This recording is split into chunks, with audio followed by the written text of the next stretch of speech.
আমি advocate MH Rahman. দোকান চালাচ্ছেন, ব্যবসা করছেন অথচ কোনো লাইসেন্স নেই।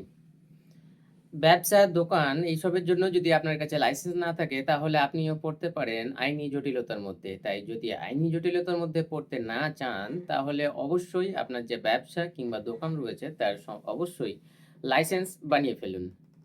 এবার হচ্ছে বিভিন্ন দোকান কিংবা বিভিন্ন বিজনেসের জন্য বিভিন্ন লাইসেন্সের প্রয়োজন হয়। যেমন একটা কমন লাইসেন্স হচ্ছে আপনার ট্রেড লাইসেন্স। যেকোনো ব্যবসার ক্ষেত্রে হোক সেটা ছোট থেকে ছোট কিংবা বড় থেকে বড়।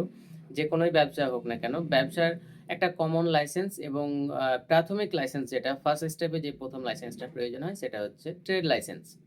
অন্য কোনো লাইসেন্স থাক কিংবা না থাক, আপনারা অবশ্যই এই ট্রেড লাইসেন্সটা বানিয়ে নেবেন। আর এই ট্রেড লাইসেন্সটা ইস্যু করে হচ্ছে পঞ্চায়েত এলাকার জন্য পঞ্চায়েত অফিস এবং মিউনিসিপ্যালিটি এলাকার জন্য মিউনিসিপ্যালিটি অফিস এইটাকে ইস্যু করে এবং এটা টোটালটাই অনলাইন প্রসেস। ৳১৫০ পঞ্চায়েত এলাকার জন্য এবং ৳৫০০ মিউনিসিপ্যালিটি এলাকার জন্য গভর্নমেন্ট ফিস এই লাইসেন্সটার জন্য। আর এটা অনলাইন অ্যাভেইলেবল। আপনি চাইলে ০.৫ ঘন্টার মধ্যেই এই লাইসেন্সটা বানিয়ে ফেলতে পারবেন। তাই যদি আপনি আইনি জটিলতার মধ্যে পড়তে না চান, তাহলে অবশ্যই এই লাইসেন্সটা বানিয়ে ফেলুন।